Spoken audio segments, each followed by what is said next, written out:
නිකන් ඕගොල්ලෝගේ දෙමව්පිය බලාගෙන ඉන්නවා. නේද? පාරේ දකුණිනුත් යනවා වමෙනුත් යනවා දැන් ආපු විදිය ඇහෙනවනේ. අරගේ සෙට් එක දාලා මෙලෝ යකෙකුට ඇහෙන්නේ නැහැ. වාහනයක හැප්පුණොත් ඇහෙන්නේ නැහැ.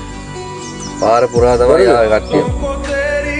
ඇයි ඉතින් මේ අමාරුවෙන් ගත්ත ජීවිතේ ස්මාර්ට් එකට ඇඳලා ස්මාර්ට් එකට ඉඳලා ස්මාර්ට් එකට මොනවා හරි කරගන්න දෙන්නේ නැත්නම් ස්මාර්ට් එකට ගමන ගිහලා ස්මාර්ට් එකට ගෙදර යන්න හදන්නේ.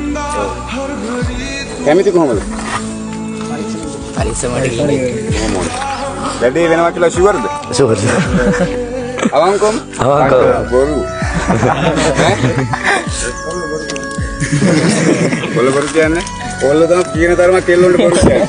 ඒ කෙල්ල තමයි කෙල්ල තමයි කොල්ලන්ට. මේ ප්‍රශ්න ඇති කරගන්න බෑ හරි. කාලා බීලා විනෝද වෙනවා නම් විනෝද වෙන තැනක විනෝද වෙලා ඒවා ඉවරනාට පස්සේ ආයෙන්නේ. හරිද? දැන් ගිල්ලෙල් ඇක්සිඩන්ට් එකක් කළා වලට මොකක් හරි වාට දැන් අවිද ගන්න බැරි වුණොත් එහෙම කෙල්ල එන කොල්ලෙක් හොයාගන්න ඈ. හරිද? ඒින්ද ඒවා කරන්න යන්න එපා පරිස්සමෙන් ගිහලා පරිස්සමෙන් ඉන්න ඕනේ. හරිද? ආදරේ හින්දා තමයි මේ නතර කරලා කිව්වේ. අපිටත් දරුවෝ ඉන්නවා. දෙමව්පියෝ ඉන්නවා. අපි දන්නවා අපිව හදන්න අපේ දෙමව්පියෝ විඳපු දුක. ඔයගොල්ලොත් ඒක දැනගන්න ඕනේ. හරි? දෙමව්පියට ආදරේද? සලකන්න ඕනේ දෙමව්පියන්ට ඈ.